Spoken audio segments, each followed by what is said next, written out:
네, 전인구 경제연구소 채널을 하고 있는 전인구라고 합니다. 반갑습니다. 요새 뭐 주식 장이 안 좋아가지고 뭐 저도 오랜만에 출연했거든요. 그러세요? 네, 근황을 이야기 드리면 머리 보이세요 여기? 땜빵 났다가 원형 탈모가 왔어요. 진짜요? 네, 장이 안 좋으니까 수익률이 나빠지면은 원형 탈모가 왔다가 다시 좀 머리 좀 났어요. 그래서 요새는 좀 다시 이제 좀 많이 덮였는데 그만큼 장이 힘들었다. 상반기는 진짜. 아니 정말 농담이 아니고 정말 네. 스트레스로. 그러니까 미용실에서 이러는 거예요. 흑채 한번 뿌리는 게 어떨까를 굉장히 조심스럽게 얘기하더라고요. 그 정도로 상태가 안 좋았어요 이러면서. 근데 소장님 제일 셀럽이신데 제가 봤을 때 주식 쪽에서 가장 핫하신 분인데 최근에. 그래서 상반기 보니까 저도 어떻게 보면은 결국은 스트레스를 안 받는다 하더라도 결국 이제 흐르는 장에서는 저도 수익률이 안 좋겠죠. 네, 그러다가 6월달 그리고 7월달이 굉장히 바닥이었었는데 그때 이제 진짜 추가 매수를 좀 많이 했어요. 근데 다행히 장이 한 2달간 반등이 왔어요. 미국 기술주 중심으로 보면. 그러면서 이제 머리가 다시 나더라고요. 그래서 이게 지표다. 살아있는 지표다. 이제 탈모 지표라고. 죄송합니다. 아닙니다. 그래서 요새는 조금 살만합니다. 예. 다행히. 예. 그러시군요. 그러면은 요즘 좀 대한민국 증시 좀 어떻게 보시는지 좀 궁금합니다. 우선은 이제 순서대로 보면은 한국 증시는 지금 그렇게 좋진 않아요. 그래서 환율을 보시면 돼요. 코스피 투자하시는 분들은 환율이랑 완전히 역관계이기 때문에 환율이 지금 1,340원을 돌파했거든요. 1,400까지 간대요. 예, 뭐 분위기는 이제 그렇게 가죠. 근데 환율은 제가 여러 번 봤던 결과 예측을 하면 안 돼요. 환율은. 네, 다만 환율이 1,300원 넘었던 게 IMF 때 한 번, 2008년 리먼 브라더스 때 한 번, 그리고 지금 코로나 위기 때도 안 넘었었어요. 굉장히 지금 시장이 안 좋다라고 볼 수 있겠죠. 환율이 올라가게 되면은 외국인들 입장에서는 국내 주식을 들고 있을 이유가 없는 거예요. 그러니까 이 기업의 가치를 떠나서 보유하는 것 자체로도 환손실이 있기 때문에 외국인들은 팔고 떠나야 됩니다. 우리나라뿐만 그런 게 아니라 지금 신흥국 전반적으로 다 그래요. 아시아 신흥국에서 다 빼고 나가고 있다. 그러면 돈이 미국으로만 쏠리고 있는데 그렇다고 해서 뭐 미국 장이 엄청 좋은 거냐? 그것도 아니고 미국도 그냥 잘 견뎌내는 정도 수준인 거고 미국이 잘 견뎌내기 위해서 아랫돌을 빼고 있는 느낌인 거죠. 그리고 달러 지수만 지금 폭발적으로 올라가는 상태가 되고 있다. 이렇게 보시면 돼요. 그래서 만약에 코스피 투자자라고 하면은 지금 뭐 추가 매수를 할까요? 어떤 것들보다는 환율이 꺾이는 모습을 확인한 다음에 시작하시는 게 낫다라는 거죠. 미국 주식이랑 한국 주식이랑 지금 약간 공식이 좀 다를 것 같아요. 네, 대신에 미국 주식 같은 경우는 바닥에 대한 시그널들이 몇 번 나왔었어요. 금리 인상이 생각보다 과하지 않을 것 같다. 물가가 꺾이지 않느냐. 그러면서 뭐 연말까지 금리가 뭐 3.75, 4%까지 예상을 했는데 3.25에서 50% 정도로 나오지 않을까라고 하면서 좀 시장이 다소 안도감 랠리를 펼쳤거든요. 그거를 우리가 이제 베어마켓 랠리다 뭐 이렇게 부르고 있어요. 그리고 나서 지금도 다시 흔들립니다. 아무래도 뭐 잭슨홀 미팅이라던가 이런 데서 9월 달에 금리 인상에 대한 이야기가 나올 건데 항상 좀 선반영을 한다라고 보면 9월 달에 0.5% 올릴 거라고 대부분이 다시 생각을 해서 증시가 올랐는데 아니야. 더 올라갈 것 같아. 그렇죠. 그리고 뭐 천연가스라던가 뭐 이런 것들 보니까 물가가 의외로 안 잡힐 수도 있을 것 같아 라는 우려감이 증폭되면서 시장이 다시 또 하락을 했어요. 그래서 미국 같은 경우를 보면은 반등을 준 것들도 보면 반도체는 안 올랐어요. 반도체가 오른 게 아니라 제일 많이 오른 게 빅테크들. 기술주 중에서도 차별화가 됐습니다. 뭐 정확하게 특징 2개를 설명드리면 돈을 잘 버는 성장 주가가 올랐고 돈을 못 벌거나 성장이 꺾인 주식은 안 올랐어요. 그러니까 지금 사람들이 한번 이제 대인 거죠. 닷컴 버블 때처럼 꿈파리 주식들한테 당한 거예요. 돈을 못 벌지만 꿈은 큽니다. 그랬는데 이런 기업들은 정말 나락으로도 갈 수 있구나. 투자 안 해야 되겠다 되면서 돈을 캐시를 만지면서 성장할 수 있는. 그러니까 거의 뭐 성장형 가치주를 원한다라고 하는데 지금에서는 빅테크들 빼고는 그 기준에 부합하는 주식들이 별로 없는 거죠. 그래서 지수가 반등했다 하더라도 차별화된 반등을 보여줬습니다. 테슬라 같은 경우는 30% 넘게 올랐고 애플도 거의 전고점 수준까지 다시 올라갔고 대단한 것 같아요. 네, 나머지 뭐 예를 들어서 메타라던가 이런 주식들은 제대로 올라가지도 못했죠. 네, 그래서 좀 여러분이 투자하실 때 그냥 단순히 이거다가 아니라 돈 잘 버는 주식이 어떤 건지를 좀 보시면서 들어가야 될 것 같아요. 그렇군요. 그 예. 환율이 좀 예. 꺾인다는 거는 1300 밑으로 좀 내려오는 걸 보시는 건가요? 좀 다를 수 있어요. 이게 단순히 1300 밑으로 내려가면 좋은데 음. 주식에서 그런 게 있어요. 이미 벌써 1340이잖아요. 그러면 10원, 20원만 꺾여도 돈이 먼저 달려버리죠. 그럼 저는 1300으로 걷지만 대부분 사람들이 그 생각을 할 거니까 돈이 먼저 올라버려요. 그럼 제 입장에서는 이게 호재의 크기랑 그리고 환율이 떨어지는 크기를 보면서 추세가 완전히 꺾였다.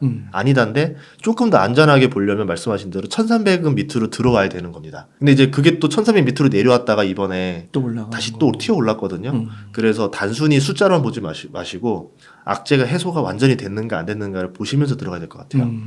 그러면은 그 환율이 꺾인다는 게 요즘 분위기를 봤을 때는 이게 빠르게 꺾일 것 같지는 않은 좀 느낌이 있어가지고 조금 그러면 그때까지는 좀 투자를 좀 보류하는 것도 필요할까요? 저 같은 경우도 이제 환율이 많이 올라가고 나서부터는 굳이 뭐 한국 주식을 사지 않죠. 그러니까 꺾이고 나서 이제 한국 주식 비중을 올리려고 하는 거고, 환율이 계속 상승하는 구도에서는 한국 주식보다는 환손실 가능성이 있다 하더라도 미국 주식으로 들어가는 거죠. 그러니까 미국 주식 살 때는 이 환율을 계산하지 말아야 돼요. 환율도 변동성이 예측이 불허한데 미국 주식 중에서도 내가 마음에 드는 주식이 주가가 바닥이 영원하진 않거든요. 굉장히 짧을 거예요. 근데 일시적일 거예요. 그러면 환율 때문에 그 기회를 놓치는 것도 억울하다라는 거죠. 뭐 대표적으로 이번에 뭐 빅테크들 보면 30% 가까이 올랐는데 환율 10% 손실이 아까워서 30%를 포기할 수는 없는 거잖아요. 지금 같은 경우는 빅테크들이 바닥에서 30% 이상 올랐고 환율은 거기서 더 올라버렸어요. 이 구간에서는 또 찝찝한 거죠. 이런 것들을 보다 보면은 지금 관점에서는 미국 주식도 좀 찝찝하고 한국 주식도 찝찝하고 근데 그 찝찝함을 가지고 굳이 또 들어가기도 애매하고 그럴 때는 차라리 안 들어가는 것도 낫다라는 거죠. 지금은 좀 구간이 애매하게 합니다. 차라리 한 달 전, 두 달 전은 환율도 이 정도는 아니었고 미국 주식은 정말 헐값이었거든요.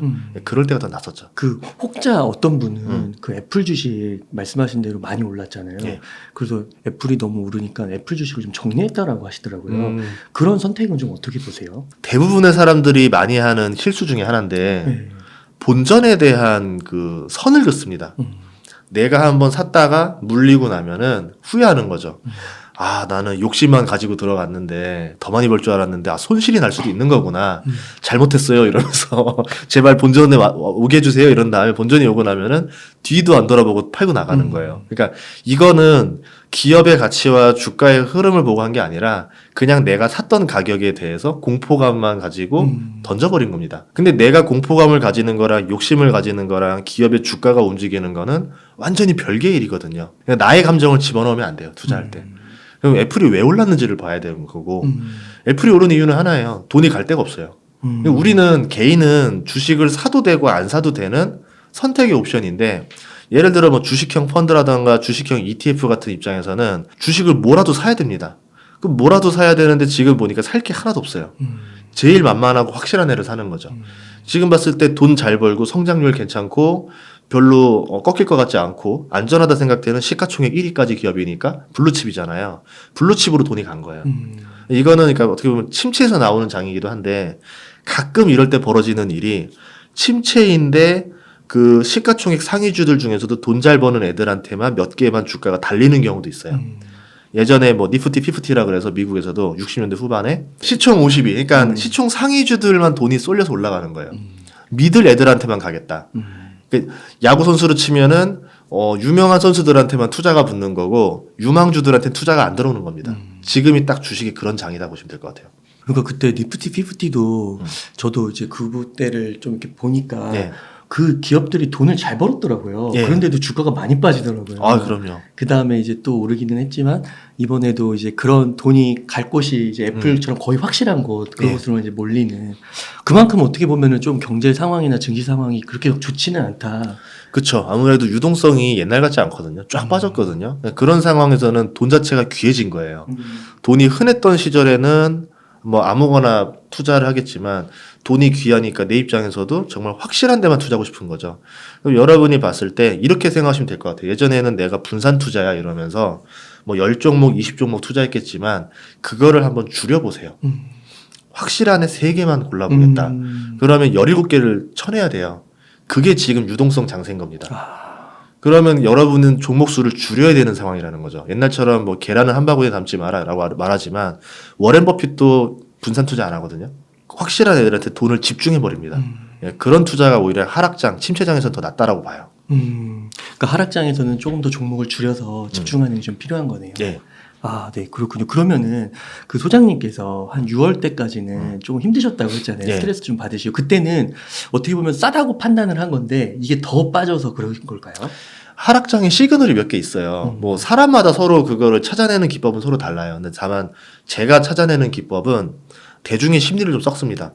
공포감에 잔뜩 질려 있어야 돼요. 그 특징 중에 하나가 주변에 우선은 주식하는 사람이 없어야 돼요. 저희 직원 중에 아무도 주식을 안 하기 시작하더라고요. 이제 투자랑은 빠이빠이 하면서 떠나요. 예, 그러고 나서 그리고 최근에 보니까 뭐 동학개미든 서학개미든 많이 떠났어요. 지하철에서 주식하는 사람이 안 보여요. 팔 사람이 많이 팔았다라는 거고 저는 뭐 유튜브를 하다 보니까 댓글을 보면은 주식에 대해서 좀 긍정적인 뷰를 얘기하면은 나쁜 글들이 많이 달려요. 근데 부정적인 뷰를 얘기하면 칭찬 일색으로 달려요. 그 얘기는 대부분의 사람들이 지금 하락한다라고 무게를 싣고 있다라는 거죠. 그럼 이런 상황에서는 팔 사람은 굉장히 많이 팔았다. 들고 있는 사람이 많지 않을 것이다라는 겁니다. 거기서 나왔던 현상 중에 하나가 악재가 터지니까 주가가 안 떨어져요. 이미 벌써 팔 사람 다 팔았기 때문에 나쁜 소식이 나와도 떨어지질 않는 거예요. 팔 사람이 없으니까. 그렇구나. 결국 주식이라는 게 뭐 여러 호재 악재들을 이야기하지만 결과적으로는 파는 사람과 사는 사람의 수급의 차이로 가격이 발생하는 거거든요. 파는 사람은 다 팔았다. 악재도 상관없다 이제. 살 사람은도 무서워서 못 산다. 뭐 조금 사는 사람이 용기 있는 사람이 나타나기도 하고 그러면서 가격이 어느 정도 다져지는 거예요. 오르진 않습니다. 다른 현상 중에 하나가 그때 7월 달에 그 현상이 3번 나왔는데요. 두 번째 현상은 떨어져요. 악재가 나온 날 떨어지는데 다음날 그만큼 다 도시 똑같이 회복해요. 아니면은 세 번째는 이유 없이 그냥 올라버려요. 이제 호재 없어도 그냥 가요. 이제 더 이상 이거 파는 힘이 약해졌다라는 거죠.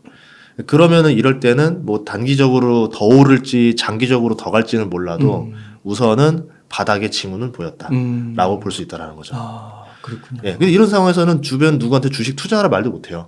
보통 진짜 주식을 사야 될 때는 누구한테 추천할 수 없는 상황이 보통 진짜 바닥인 경우가 많더라고요. 그러면 지금 한 2000, 진짜 한 300까지 갔다가 예. 지금 그래도 또 한 조금 올라왔잖아요. 예. 1-20% 올라왔는데 지금은 그러면은 어느 정도 바닥은 물론 또 떨어질 수도 있지만 어느 정도 바닥은 나왔다 뭐 이렇게 봐도 될까요? 지금 상황에서는 좀 달라요. 아, 그래요? 예, 밈주가 유행했어요 최근에. 민주. 밈주가 유행하는 걸 보면서 아직 좀 멀었다. 아. 그 인플레도 그렇습니다. 기대 인플레라는 게 있고 인플레가 있어요. 사람들이 지금은 경기가 침체돼서 물가가 떨어졌지만 나중엔 다시 오를 거야. 내년에는 물가 다시 살아날 거야. 라는 기대감을 가지면 물가가 안 떨어져요.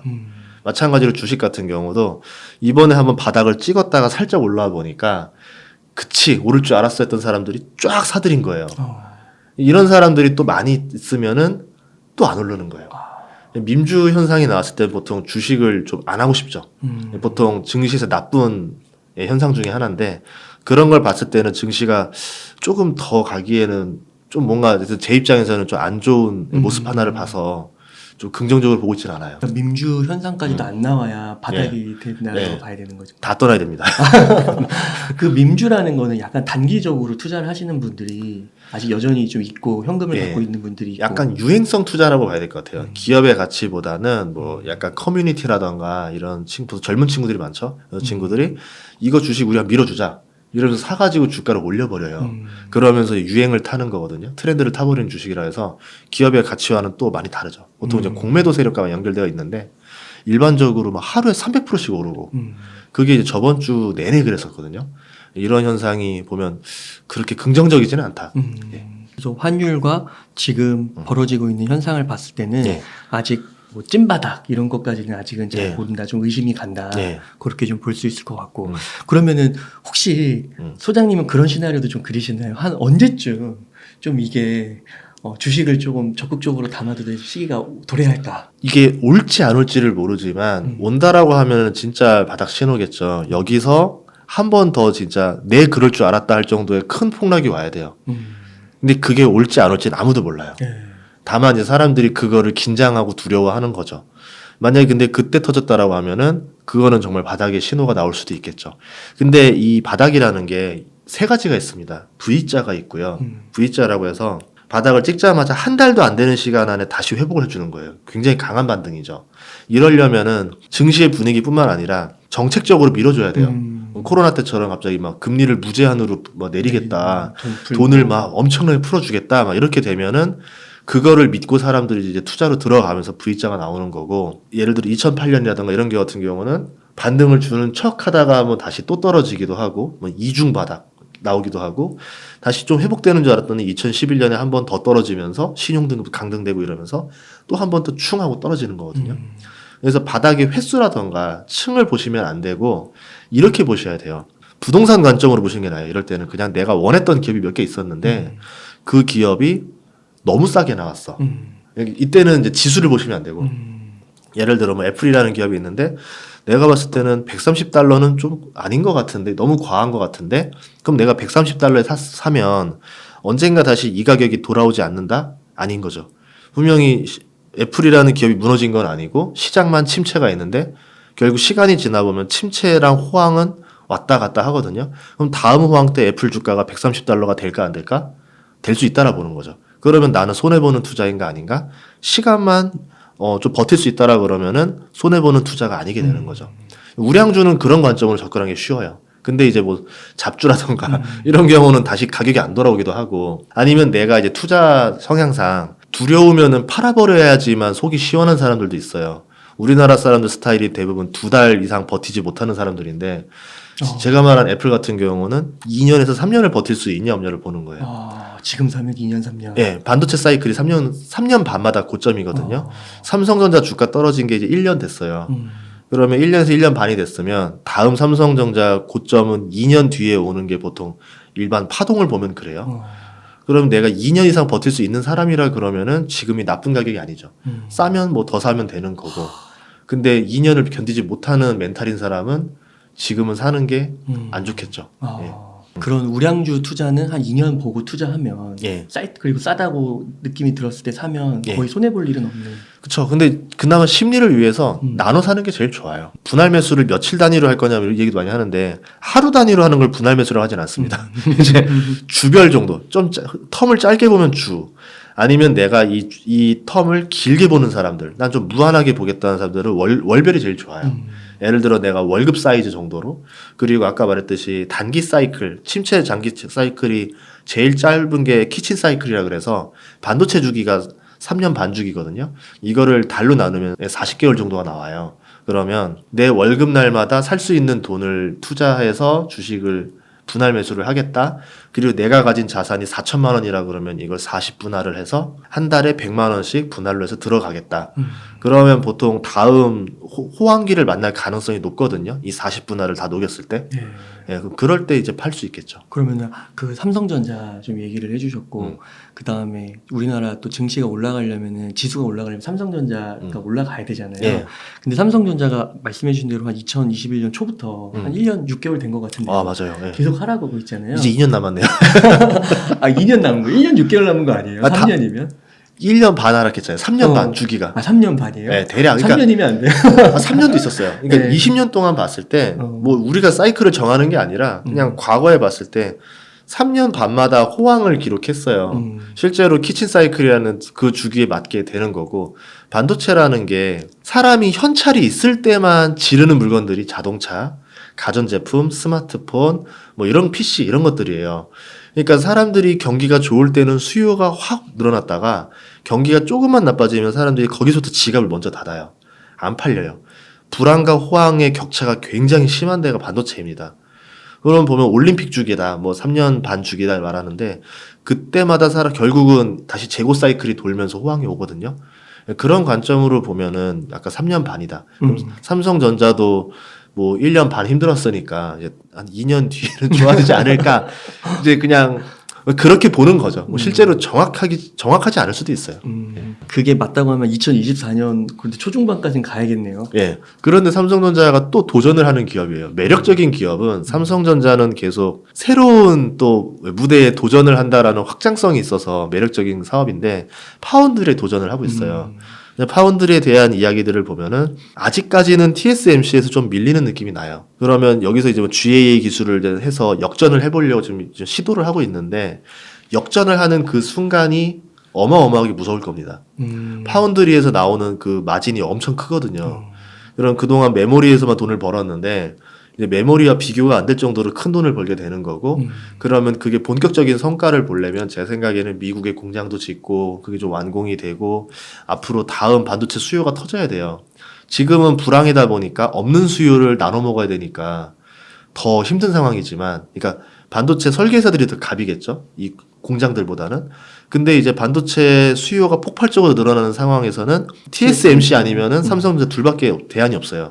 그럼 삼성전자로도 물량이 많이 넘어올 수도 있고 그때쯤 되면은 수율 문제가 많이 개선이 될 거라 봐요. 그렇게 되면 이제 그때부터는 삼성전자도 좀 돈을 많이 만지지 않을까. 그래서 2년 정도는 좀 시간을 줘야 된다 보고 있습니다. 그러면 지금은 어떻게 아까 그 말씀해주신 기준 싸다고 생각하면은 우량주는 사고 한 2년 보는 거 예. 봤을 때는 괜찮다고 보시나요? 그렇게 보는 관점이 제일 지금으로 현실적인 전략인 것 같아요. 뭐 그때 보고 좋아지는 뉴스 다 보고 사겠다 그러면은 보통 늦어요. 그러니까 안개 같은 상황이에요. 이 안개가 밝을지 안 밝을지 모르지만 아주 기본적인 철학은 그겁니다. 낮이 있으면 밤이 있고 밤이 좀 낮이 있어요. 그럼 지금은 밤이라 봐요 사람들이. 그러면 내가 새벽의 타이밍을 잴 필요는 없지만 내가 좀 시간에 여유가 있다 그러면 어차피 조금 있으면 다 낮이 된다. 해는 뜬다. 그럼 해가 떴을 때 누가 돈을 벌 거냐? 당연히 돈을 벌 수 있는 애들이 있거든요. 경기가 좋아지면 반도체는 안 팔릴 수가 없는 사업인 거죠. 근데 다만 지금 사람들은 다 불황만 보고 있고 어둠을 생각하기 때문에 관심이 없죠. 대중이 관심이 없고 포기를 하기 때문에 주가가 널려 바닥에 있는 거죠. 지금은 밤이군요. 싸고. 예, 밤이죠. 그러면 이게 주식 투자를 코로나 이후에 좀 들어오신 분들은 네. 지금 이런 삼성전자의 밤의 시기를 처음 경험하니까 아 이거 진짜 삼성전자 이렇게 가다가 계속 그냥 이런 거 아니야? 앞으로 올라가지 못하는 거 아니야? 이렇게 생각할 수도 있잖아요. 과거 사이클을 봤을 때 지금 이런 분위기에 삼성전자도 있었나요? 2007년, 2010년 이때가 최악이었어요. 2007년이 가장 비슷할 것 같아요. 삼성전자 주가가 60만 원 넘지 못하는 이유를 애널리스트들이 막 해서 막 그 경제 주간지에 도배가 됐었거든요. 60만 원이 넘는다라고 하면은 다들 팔아버릴 거고 애널들이 진짜 그랬어요? 기관에서. 왜냐하면 세계적인 관심을 받는 기업이니까 세계적으로 가치 밸류가 정확히 평가된 시세 가격이 이거다. 오르면 팔 거고 떨어지면 살 거기 때문에 60만 원이 넘지 못한다라는 게 메인 기사에 있었어요. 뭐 그리고 그때가 왜냐면 대만이랑 일본의 업체들이 경쟁을 했습니다. 반도체 경쟁, 전쟁, 치킨 게임을 걸었어요.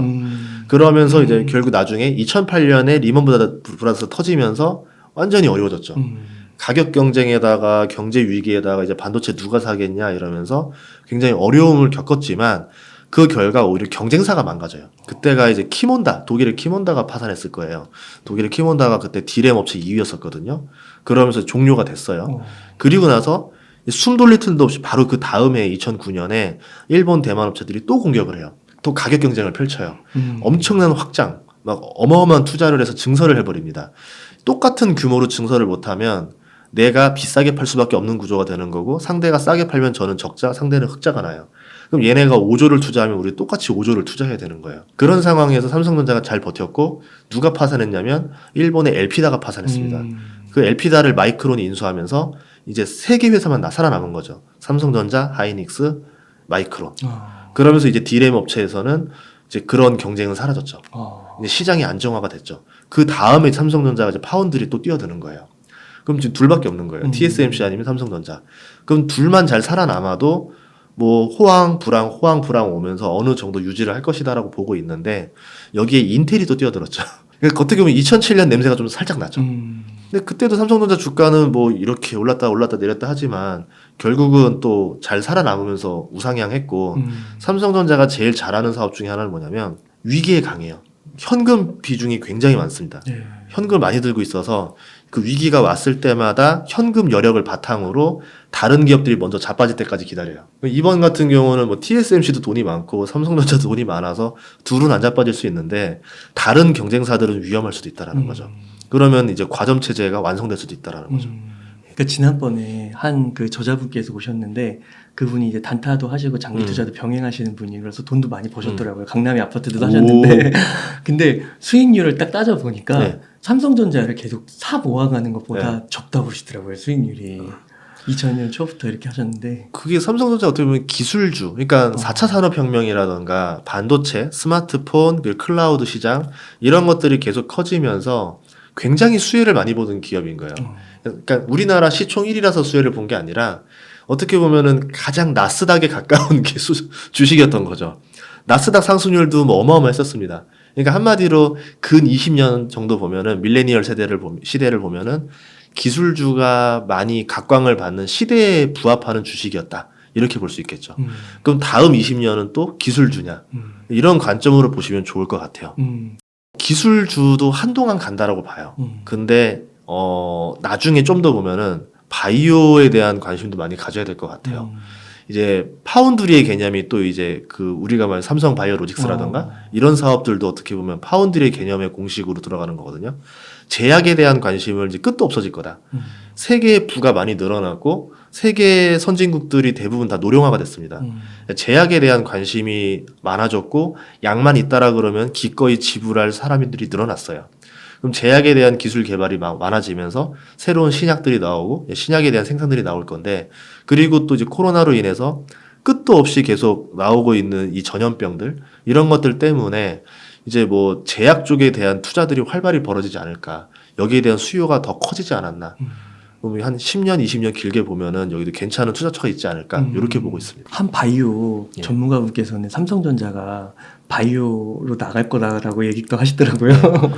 저는 삼성전자가 바이오 로직스를 만들고 거기를 굉장히 많이 투자를 하고 있어요. 그걸 보면은 여기 안에 중간에 매개체가 하나 필요한데 나중에 저 로봇이라고 봐요. 상상을 조금 해주면 되는데요. 삼성전자가 로봇에 대한 회사를 인수하거나 지금 하려고 되게 노력을 많이 하고 있어요. 그리고 뭐 자동차 테슬라라던가 현대차는 로봇 강아지, 뭐 테슬라봇 이런 것들을 많이 좀 홍보하고 있습니다. 자동차 회사에서는 모빌리티 개념으로 로봇이 필요한 거고 삼성전자 개념에서 모빌리티의 개념은 아닐 거라 봐요. 휴머노이드, 각자 집마다 스마트폰 하나, TV 하나 있는 것처럼 가전용품으로 로봇이 필요하다는 거죠. 집안일을 도와주는 로봇. 그러면 이걸 더 필요로 하는 경우는 누구냐면 어린이들, 젊은 사람들이 아니라 노인들입니다. 혼자 사는 노인들. 혼자 사는 노인들은 그 어떤 수요를 원하냐? 뭐 계속 음식을 왔다 갔다 뭐 배달해 준다던가 잔심부름을 해준다던가 이런 것도 필요하겠지만 로봇은 카메라가 있잖아요.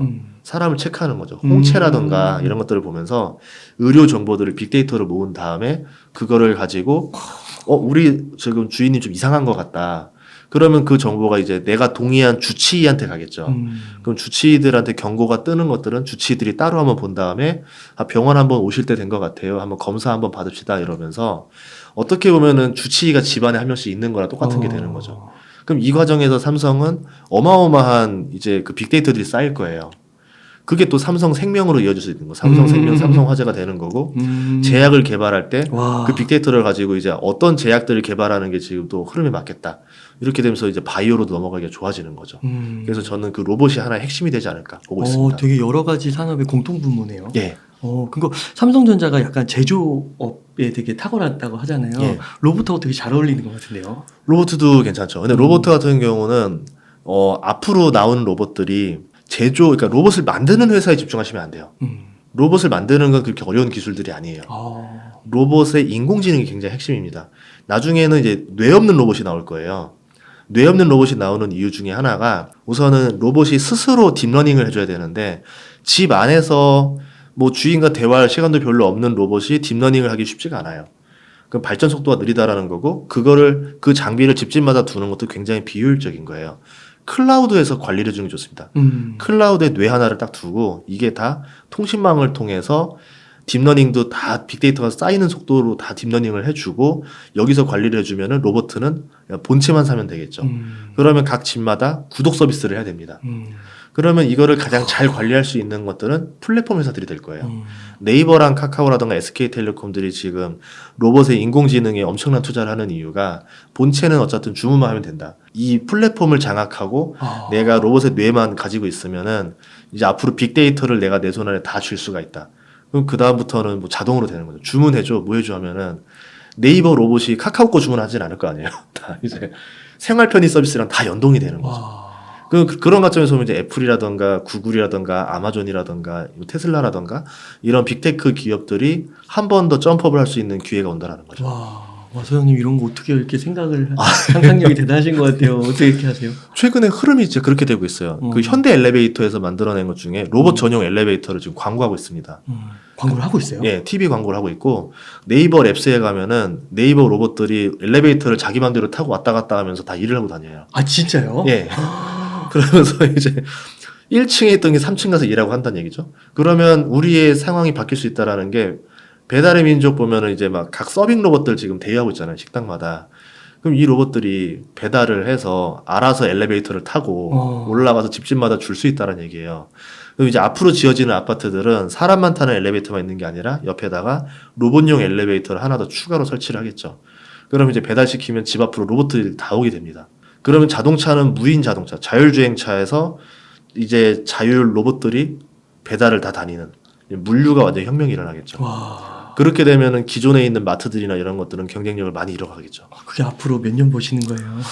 빠르면 5년. 오. 네, 빠르면 5년 보고 있어요. 2027년부터는 좀 많이 양산화가 좀 되지 않을까. 그럼 앞으로의 10백원은 로봇에서 나오는 건가요? 로봇의 뇌에서 나온다 보는 거예요. 아. 제일 인공지능이 핵심인데 아직까지도 말귀를 제대로 못 알아먹어요. 인공지능들이. 내가 주인들이 하는 명령어도 뭐 사투리도 있을 거고 좀 대충 하는 말들도 있을 건데 사람들은 알아서 생각을 해서 판단을 하고 수행을 하잖아요. 근데 인공지능들은 아직 그거를 명확히 수행을 못 한다라는 거죠. 아직은 언어에서 지금 해결이 안 된 상태인데 이 언어 인공지능이 해결되는 순간부터는 굉장히 빠른 속도로 발전할 거라 봐요. 그때부터가 우리가 로봇에 투자했을 때 돈을 많이 벌 수 있는 시기가 아닐까. 그렇게 보고 있습니다. 그러면은 그 로봇 수혜주 네. 혹시 몇 개 기업 좀 소개해 줄 수 있나요? 플랫폼이 제일 완벽해요. 네이버, 카카오. 네이버, 카카오, SK텔레콤. SK텔레콤도 들어가요? 3대장입니다. 그 인공지능 쪽에서는. 그래요. 우리는 모르지만 거기에 투자하고 있는 거라던가 메타버스도 다 가지고 있거든요. 신기하게도. 예.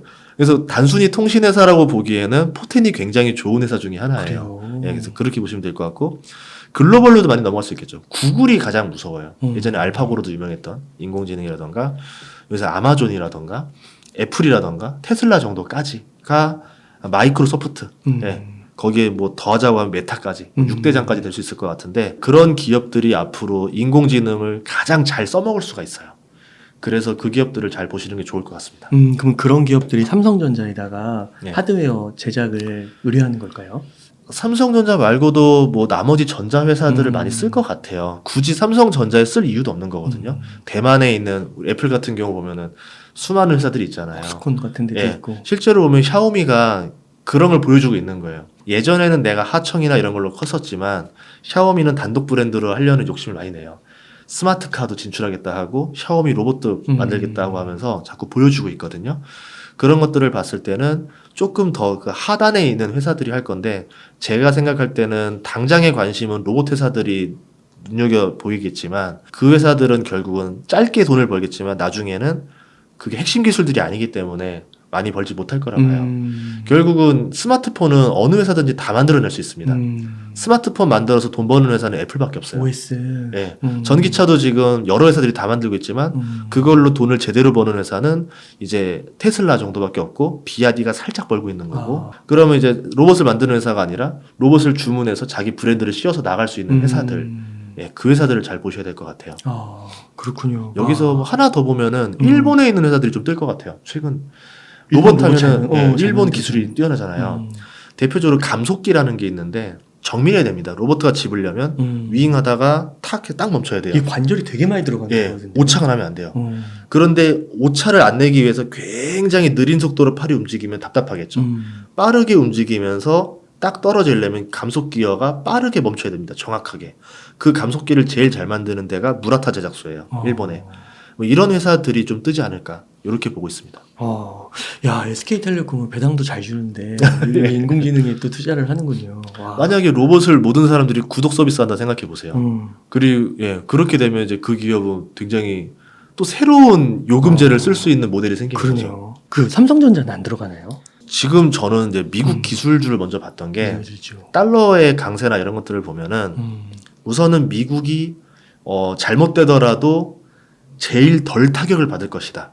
그 중에서도 미국 주식들 중에서도 돈을 제일 잘 버는 성장형 가치주들, 빅테크라 불리는 주식들이 그나마 제일 조금 떨어질 거다라 보는 거예요. 나머지들은 굉장히 더 위험에 대해서 리스크가 더 크다라고 보는 거죠. 예, 그래서 지금 관점보다는 앞으로 추세들을 좀 보면서 반등의 신호를 보고 들어가는 게 좀 더 낫지 않을까.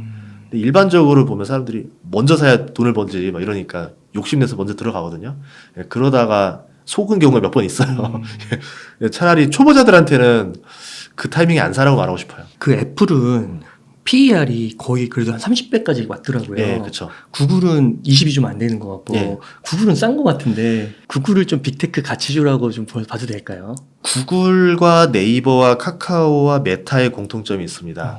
주력 사업이 광고예요. 기업이 돈 잘 벌 때 광고를 많이 태웁니다. 신제품을 불황에 내놓고 싶진 않아야겠죠. 그러니까 광고주들이 돈을 안 써요. 그러니까 아직까지 포텐들은 많은 회사인데 기본 사업이 광고기 때문에 광고주들이 주머니를 쓰냐 안 쓰냐에 따라 실적이 달라져요. 그럼 반대로 투자하기 가장 좋은 시점은 불황일 때겠죠. 광고주들이 돈을 안 쓰지만 이 기업들이 앞으로 성장 가능성은 굉장히 높고 시장을 거의 다 장악해 나가는 기업들이잖아요. 그러면은 PER이 굉장히 저렴하게 나올 때가 있을 거예요. 대표적으로 메타 같은 경우도 거의 뭐 가치주 수준으로 PER이 내려왔거든요. 뭐 네이버도 지금 20몇 배, 뭐 카카오도 대충 그 수준으로 나와 있고 그런 관점에서 보면은 나쁜 가격들은 아니에요. 지금 만약에 소장님께서 한 뭐 1억 정도 있으면 어떻게 투자를 좀 하시겠어요? 이게 결국 시장 흐름이 똑같은 것 같아요. 그냥 애플 애플 많이 올랐는데도 만약에 환해지만 할 수 있다라 그러면은 애플 같은 거 아니면 스타벅스 같은 거 미국 주식에서 제가 좋아하는 게 애플이랑 스타벅스랑 테슬라거든요. 그 세 개의 공통점이 있습니다. 스타벅스도 공통점이 있어요? 네, 다 세 개가 중국 시장의 영향을 크게 받아요. 중국이 이제 신성장, 그러니까 중국에서 이제 커져야지만 돈을 버는 회사이기 때문에 중국 경기가 나빠지면은 이 세 개 회사 주가가 다 나빠집니다. 또 하나는 뭐냐면 브랜드가 엄청 강력해요. 내가 스마트폰을 갖고 싶어가 아니라 아이폰을 갖고 싶어고 전기차를 갖고 싶어가 아니라 테슬라를 갖고 싶어. 커피를 먹고 싶어가 아니라 스타벅스를 먹고 싶어요. 그 브랜드가 얼마나 강한 상태냐면 중국 같은 경우는 뭐 나이키 매장을 불태우기도 하고 반미 감정이 좀 있습니다. 그런데 아이폰, 테슬라, 스타벅스는 제외예요. 선택적으로 반미라는 거죠.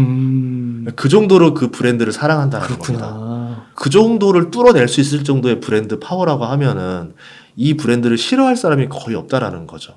이게 나중에 가격 상승을 했을 때 굉장한 힘이 돼요. 아이폰이 가장 세상에서 비싸게 팔리는 스마트폰인데도 나날이 잘 팔리고 있고 더 많은 사람들이 이용하고 있어요. 테슬라는 요금을 뭐 이래도 산다고 할 정도로 가격을 올려요. 이제 모델 3가 뭐 1억까지 가격이 생겼는데 아반떼처럼 생긴 게 1억 가격이 나가요. 그럼에도 사람들이 못 사서 안달인 거예요. 말도 안 되는 일이 벌어지고 있는 거죠. 스타벅스 같은 경우는 그나마 좀 덜하긴 한데 스타벅스가 뭐 당장 500원을 올린다 한들 고객이 그렇게 떨어져 나가지 않을 겁니다. 근데 일반 카페들이 500원을 올리면 손님들이 많이 떨어져 나가겠죠. 예, 그런 것들이 이제 가격 인상의 힘으로 발휘될 수 있다. 그럼 불황이 왔을 때 그냥 가격을 올려버리면 되는 거예요. 다른 기업들은 그게 절대 안 돼요. 그래서 새로운 무기 하나, 그게 이제 경제적 해자다. 그렇게 볼 수 있죠. 그러면은 지금 시점에서는 애플 같은 경우 좀 많이 올랐잖아요. 많이 테슬라도 올랐죠. 많이 올랐고. 그러니까요. 그러면 지금은 조금 보내놓다가 한 번에 흔들리면 그때 좀 예. 사는 전략. 예. 그러니까 뭐 돈이라는 게 결국은 확률 얘기긴 한데 물론 딱 제가 사자마자 오르면 얼마나 좋겠어요. 근데 그렇게 될 가능성이 없다라 생각을 하시고 떨어지면 살게. 안 떨어지면 그냥 축하해 줄게 이래야 되는데 이런 생각합니다. 그때 샀어야 되는데 이러면서. 근데 그게 되게 심리가 그 1월부터 이제 6월까지 네. 계속 떨어졌잖아요. 그때 안 샀잖아요. 네. 결국 또 오르니까 살 걸 이러고 것 같아요. 그렇게 후회를 하면 안 돼요. 그러니까 저도 그래서 10개 정도를 봐요. 주목을 하고 있다가 이거는 내가 사야지라고 노리고 있는 주식들이 있는 거예요. 충분히 가격이 내려왔다 그러면 그때를 사요. 지금 매력적인 주식들이 한 2년 동안 보면 이렇게 올라간 게 아니에요. 떨어졌다 오르고 떨어졌다 오르고 떨어졌다 올랐는데 그 떨어졌을 때마다 내가 안 산 거겠죠. 그럼 다음번에 떨어지면 내가 사겠지라 하는데 그때 또 안 살 거예요. 이제 내 투자 스타일을 바꿔야 되는 거예요. 그때 내가 왜 못 샀지? 무서워서 못 샀지. 그럼 내가 무서우면 다음에도 못 사겠네? 아니야, 살 수 있어. 그럼 다음번에는 무서워도 사는 연습을 한번 해보자. 그렇게 해서 무서웠을 때 샀을 때 돈을 벌면은 다음번 공포장에서 손이 나갑니다. 근데 이 연습이 안 되면 못 사요. 그래서 소액이든 아니든 좀 해보셔야 될 것 같아요. 그러니까 그 무서운 순간에 살 때는 예. 그 미래에 대한 전망이나 이런 것들은 말하기가 좀 어려울 것 같은데 예를 들면 그런 거를 좀 염두가 보통 안 되는 상태에서 사는 건가요? 조금이라도 확신이 와야죠. 그래도 와요? 예를 들어 자 스타벅스라고 치면은 음. 스타벅스의 매장이 1년에 늘어나는 것 중에서 50% 이상이 다 중국에서 나오고 있어요. 그러면 한국 사람이나 일본 사람, 미국 사람 보면 1년에 330잔에서 350잔을 마셔요. 커피를. 중국이 2019년 기준으로 15잔을 마셔요.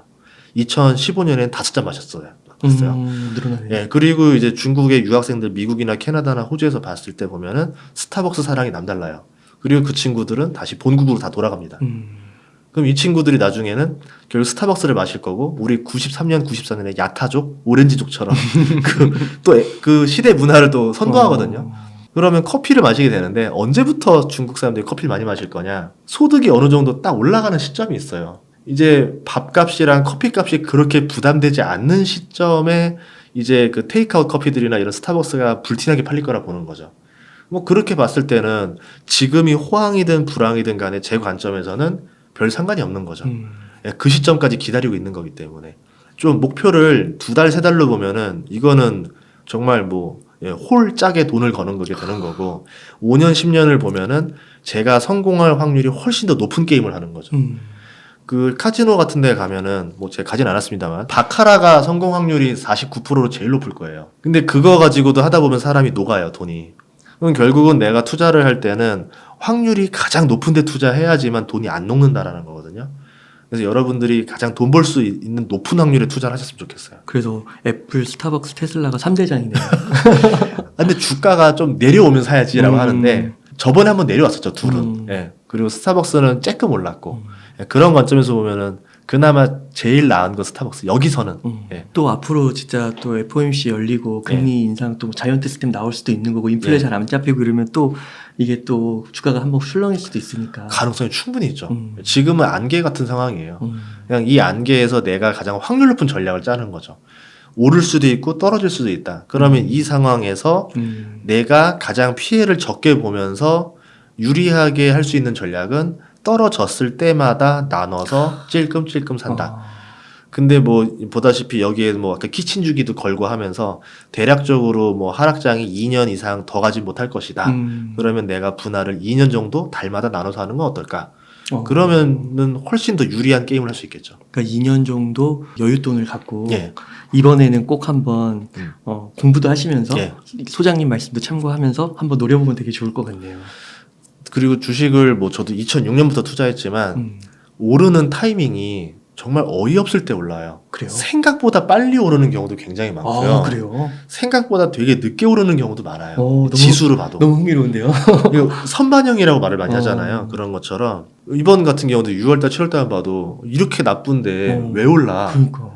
이렇게 나스닥은 가버려요. 그냥 뭐. 이런 경우도 진짜 허다해요. 그래서 이런 때 투자를 안 할 수가 없는 게 속는 걸 알아도 투자를 해야 되는 거예요. 보통 이런 타이밍이 진짜 올라갈 때가 많기 때문에. 그리고 갑자기 뭐 3, 4% 오르는데 내일 떨어지겠지 했는데 또 오르더라고요. 그러니까 이게 뭐야로 끝나요. 제가 예전에 7년 기다렸던 주식도 7년 중에서 실제로 오른 건 6개월도 안 돼요. 그래요? 예, 가장 가파르게 오른 건 2달밖에 안 되고. 와. 그러면 제가 그러면 그때 오르는 시그널 보고 그때 살게라고 하면은 과연 그때 제가 그 기업을 기억할 일도 없을 거고 봤다 하더라도 그때는 이미 때가 늦은 경우가 너무 많다라는 거죠. 전쟁이랑 비슷한 것 같아요. 어느 날 갑자기 쳐들어옵니다. 주식도 마찬가지로 어느 날 갑자기 올라요. 또 어느 날 갑자기 떨어지고. 그래서 항상 좀 예의주시하고 있어야 된다는 거죠. 그래서 분할 매수를 해야 되는 거군요. 그나마 그게 그래도 실패 확률이 제일 적다. 그 테슬라 같은 경우도 거의 10년 동안 바닥 기다가 한 1년 반 만에 열 몇 배 올랐잖아요. 그런 거랑 비슷한 거죠. 테슬라 같은 경우도 뭐 보면은 고평가했던 시절이 굉장히 많죠. 다만 이제 뭐가 달라졌냐면 정말 돈을 벌기 시작했어요. 그게 얼마 안 돼요. 그동안은 제가 돈을 벌 수 있겠어? 의심이 갔는데 사람들이 돈을 되게 잘 버네? 그리고 만들어내는 족족 사람들이 대기가 길게 걸려 있어요. 가격을 올리는데도 잘 팔려요. 그리고 공장 증설 속도가 빨라서 이제 앞으로 뭐 1, 2년 뒤는 200만 대를 팔아버려요. 200만 대면은 이제 메이저 자동차급으로 팔아버리기 시작하는 거거든요. 저게 다 팔린다고? 무슨 신기한 거죠. 저렇게 찍어내는데 저게 다 팔린다라는 거, 그리고 저렇게 비싸게 만드는데 팔린다는 거, 저렇게 생산 속도가 빠르게 늘어난다라는 거. 그러면 앞으로 돈을 쓸어 담는다라는 거죠. 그럼 지금 PER이 뭐 100배 정도가 된다 하더라도 결국은 이 PER이 빠른 속도로 떨어질 수밖에 없다라는 겁니다. 그럼 경쟁사들이 등장하면 앞으로 많이 팔리지 않을까라고 했는데 브랜드 가치를 못 보면 또 속아요. 그렇구나. 전기차인데 왜 테슬라만 좋아해? 아이오닉이랑 테슬라는 3천만 원 정도 차이 나요. 당연히 정상적인 사람이라면 아이오닉을 선택해야 되는데 그럼에도 불구하고 테슬라 판매량이 굉장히 많다라는 거죠. 그러면 그렇게 비싸게 받을 수 있는 힘은 무엇인가? 브랜드 가치라는 거죠. 브랜드 가치로 3천만 원 이상 비싸게 받는 게 말이 되느냐? 저는 이해가 안 가지만 어쨌든 사람들은 돈을 지불하고 사고 있다라는 거죠. 뭐 캘리포니아라든가 이런 데 가면은 테슬라 자동차가 굉장히 많아졌습니다. 그러니까 미국이라는 데가 그 분위기를 선도하는 곳인데 거기에서 테슬라 차로 우선 먼저 도배가 됐기 때문에 이거를 엎으기가 쉽지 않다라는 거예요. 그래서 제가 뭐 보는 관점에서는 테슬라가 자동차 시장에서는 1위가 될 가능성이 굉장히 높고 그 다음은 2위가 누가 되냐의 싸움을 많이 할 것 같은데 의외로 현대 기아가 그 시장에서 선점할 가능성이 높아 보여요. 그래서 조금 우리나라 사람으로서 좀 되게 기쁩니다. 지금 뭐 미국이나 뭐 유럽에서 보면은 전기차 판매 2위, 3위를 현대기아가 하고 있거든요. 그 이유가 도요타가 이번에 공급난 때문에 굉장히 어려워졌고 전기차 진출이 한 박자 늦었어요. 나머지 내연 기관들도 늦었는데 현대기아가 그걸 굉장히 빠른 속도로 전환하면서 따라잡고 있는 거죠. 그렇군요. 브랜드 딱 얘기하시니까 애플, 스타벅스, 테슬라가 딱 진짜 와닿는 거고 아 이런 게 브랜드 파워구나. 네. 그 브랜드라는 게 잘 눈에 안 보이잖아요. 네. 그리고 이게 참 유형의 가치로 환산하기가 어렵다고 하는데 그게 딱 그래도 뭔가 이렇게 와닿는 것 같아요. 오늘 설명을 네, 들으면. 다행입니다. 그럼 한국 주식은 네. 들어가지 않나요? 하고 있는데 다만 이제 아주 매력적인 것들이 손에 꼽을 정도인 거죠. 뭐 이런 것도 있어요. 예전에는 한국에서 1등인 기업들이 인정을 해줄 수 있었지만 세계에서 1등이 아니면 의미가 없는 경우가 많아요.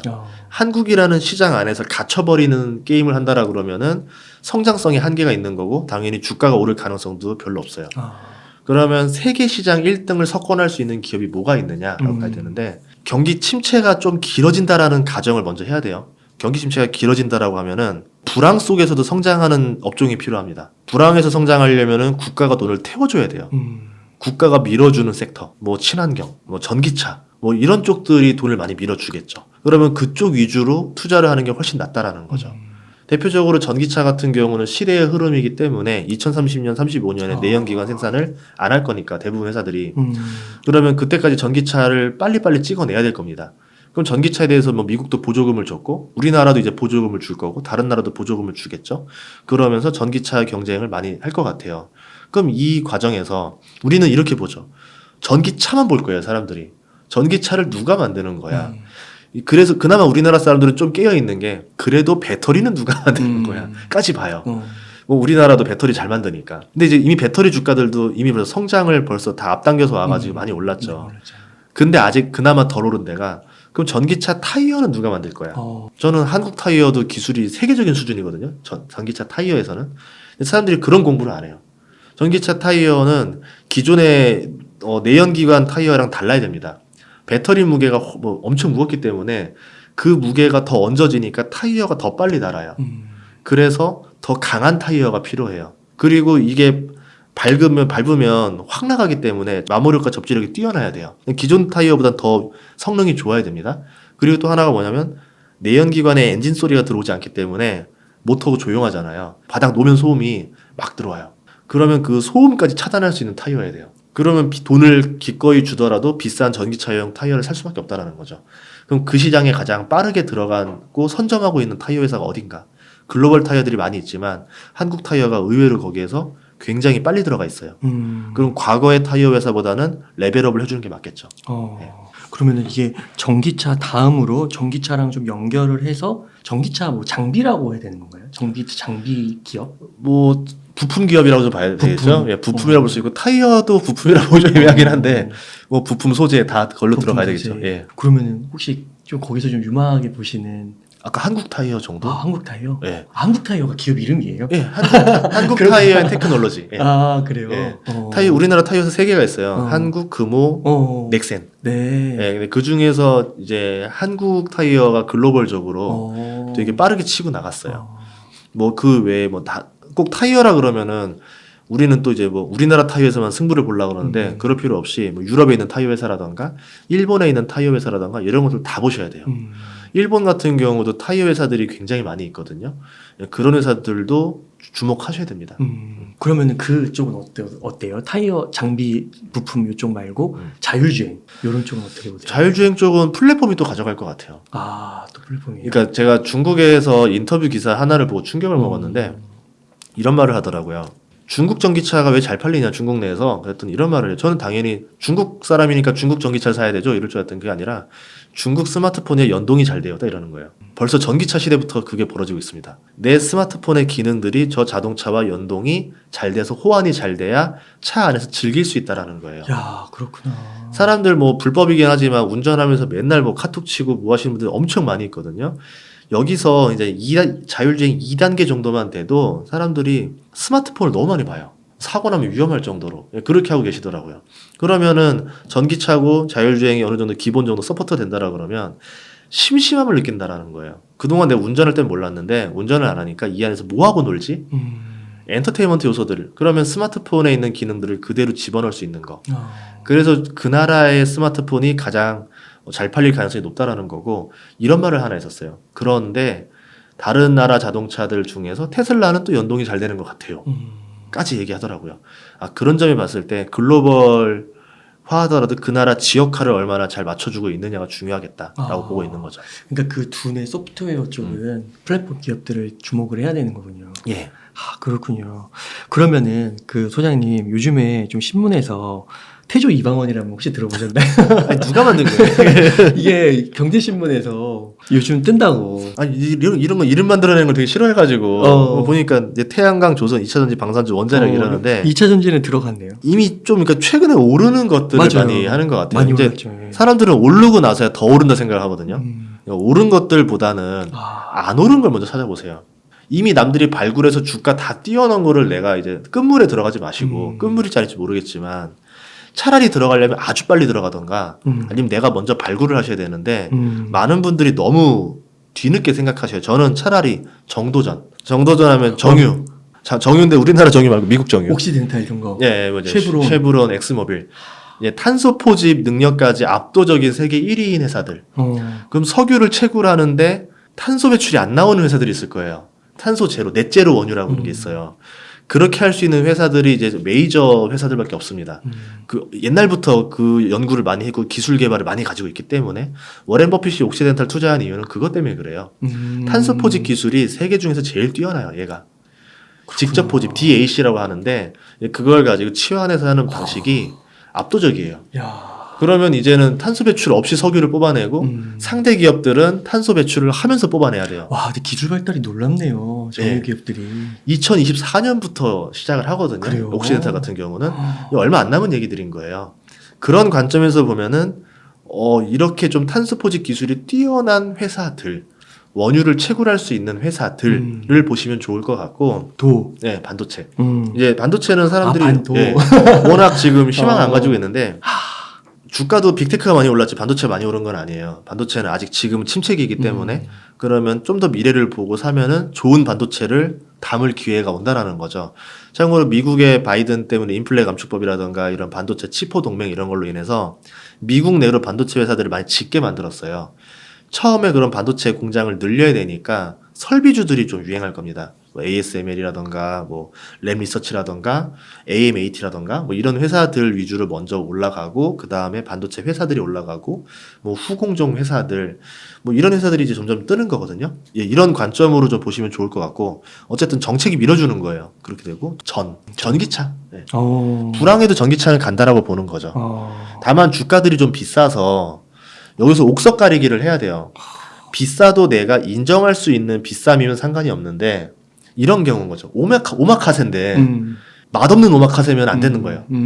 진짜 오마카세를 하려면 실력이 정말 뛰어나서 내가 기꺼이 10만 원을 지불해도 먹을 수 있는 오마카세 맛을 주던가 아니면 2만 원짜리 저렴하게 먹을 수 있게 아직 안 비싼 전기차 주식이라던가 둘 중에 하나여야 됩니다. 근데 지금 사람들 관심이 다 쏠린 상태라 저렴한 전기차는 없는 것 같고 충분히 내가 이해할 수 있을 만큼의 값어치를 하는 전기차 주식을 사야 되지 않을까. 아니면 아까 말한 뭐 전기차에 좀 파생되는 것들을 사는 게 낫지 않을까. 이렇게 봅니다. 그러니까 이게 조선, 방산주, 원자력 이런 게 뭔가 2차 전지는 좀 괜찮은 것 같은데 뭔가 원자력 이런 거는 신재생 에너지랑 좀 부딪혀서 좀 어려울 것 같고 개인적으로. 원자력은 저는 특히 소형 원자력 굉장히 매력 있게 봐요. 사우디의 네옴시티 보시면 돼요. 네옴시티가 어떤 일이 벌어지냐면 1300조를 투자해서 만드는 도시예요. 그리고 사우디가 좀 돈을 엄청 많이 벌고 있는 상태고, 그러면 이제 들어갈 겁니다. 공사를 시작할 건데, 그럼 누가 건설을 맡을 거냐? 우리나라 대형 건설사들이 많이 맡을 거예요. 대형 건설사들 메이저 3개를 뽑으라고 하면 삼성물산, 현대건설, 그리고 대림이라던가 이런 데들이 많이 있거든요. 두산 에너빌리티 4개가. 얘네들 공통점이 소형 원자로 지분을 다 취득했습니다. 1년 안에. 그럼 이 기업들, 뭐 두산 에너빌리티는 뭐 원래 원자력 회사니까 뭐 그렇다라고 치고, 이 메이저 건설사들이 왜 소형 원자로 지분을 1년 안에 취득을 했었는가? 공사가 있다라는 거죠. 소형 원자로를 할 공사들이 있다. 어디에 있냐면 네옴시티에서. 네옴시티가 이제 친환경 에너지로도 돌아가지만 소형 원자로를 곳곳에 박아서 이제 넷제로 에너지, 그러니까 이산화탄소 배출 없는 에너지로 돌아가는 도시를 만들려고 하는 거예요. 그게 새로운 두바이처럼 허브를 만들려고 하는데, 그럼 우리나라 건설사들이 중동에서 건설을 하려면은 소형 원자로가 필요하다. 그래서 미리 사전에 투자를 해놓은 거다. 그럼 앞으로 이제 중동발 발주에서부터 소형 원자로 건설이 시작되지 않을까? 뭐 이렇게 생각해 보고 있습니다. 그러니까 이렇게 좋은 면도 있지만은 그래도 이게 좀 언론에서 이렇게 주목하다 보면 또 가격이 많이 올랐으니까 네. 좀 상대적으로는 예. 좀 주가적인 면에서 좀 안 좋을 수 있겠다. 그래서 건설주로 돌아 들어가는 방법도 있죠. 대형 건설사들 주가는 이제 저렴하거든요. 네. 어쨌든 그 지분을 가지고 지어서 돈을 벌 수가 있기 때문에 중동 붐이 한 번 더 올 수도 있어요. 보통 유가가 많이 오를 때는 건설주 주가가 많이 올라요. 근데 이번에만 안 올랐거든요. 그럼 이번에 경기 침체가 아니라 괜찮은 호황이라고 하면은 이때는 또 건설주가 한번 매력을 볼 수도 있겠죠. 항상 느끼는 거지만 소장님은 왜 이렇게 아는 게 많으세요? 어떻게 다 공부하시는 거예요? 네, 아닙니다. 뭘 통해 어떻게 공부하시는 거예요? 유튜브 하면서 좀 된 것 같아요. 그러니까 유튜브를 하다 보니까 컨텐츠를 찍어야 되잖아요. 뭐 찍을 거 없나 하다 보니까 그걸 공부하는 게 일이 된 거예요. 굉장히 즐거운 일인 거죠. 그러니까 뭘 공부하는 거예요? 뉴스, 소식들을 보는데 단순히 하나만 보는 게 아니라 아까 같이 사우디가 네옴시티를 한다라고 하네. 네옴시티는 어떤 도시지? 알아보죠. 소형 원자로가 들어간다고? 근데 네옴시티 건설은 누가 하지? 우리나라 건설사가 하지? 근데 우리나라 건설사가 왜 소형 원자로 지분을 취득하기 시작하지? 세 개가 맞아 떨어지는 거죠. 퍼즐 맞추기 식으로 많이 하고 있어요. 소장님 좀 더 여쭙고 싶은데 또 다음 인터뷰가 있으시잖아요. 예. 벌써 1시간이 지나가지고 이런 것도 다 여쭤보고 싶은데 배당주 이런 거. 요새 배당주 인기 없어요. 어. 금리가 많이 올라서. 어. 주식에서 제일 조심해야 될 때 하나 말씀드리면 금리가 많이 오를 때예요. 금리가 많이 오르면 금리가 되게 매력이 생깁니다. 배당주 6%랑 특판 예금 금리 6%가 있다 쳐봐요. 사람들이 어디로 갈까? 당연히 예금으로 가겠죠. 네. 거기에 이제 단순 이런 사람들이 아니라 막 10억, 30억 현금을 들고 있는 VIP들이라 생각을 해봅시다. 그럼 이 사람들 입장에서는 내가 왜 리스크를 지고 배당주를 사? 여기 그냥 확실하게 6% 주는 데가 있는데 돈이 순식간에 쏠려 나가요.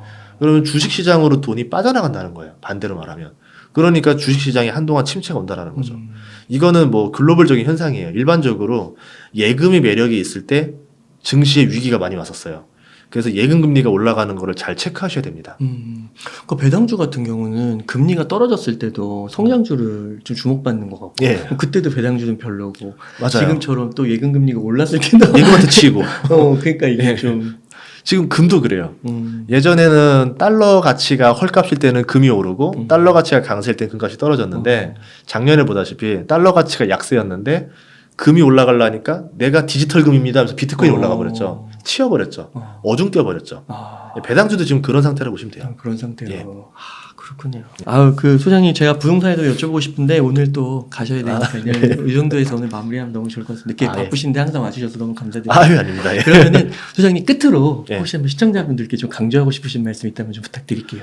뭐 지금 상황이 저도 뭐 확실하게 상승합니다 이렇게 말하면 너무 좋겠지만 뭐 물론 저도 자산의 상당수를 상승에 투자하고 있는 사람이지만 안개인 상황인 거예요. 이 상황에서는 여러분이 안 잃는 게 조금 더 중요하고 안 이루려면은 더 확률 높은 투자를 하시는 게 훨씬 더 중요합니다. 여러분의 전략을 한번 내가 지금 확률 높은 투자를 하고 있는지 한번 수정을 하셨으면 좋겠어요.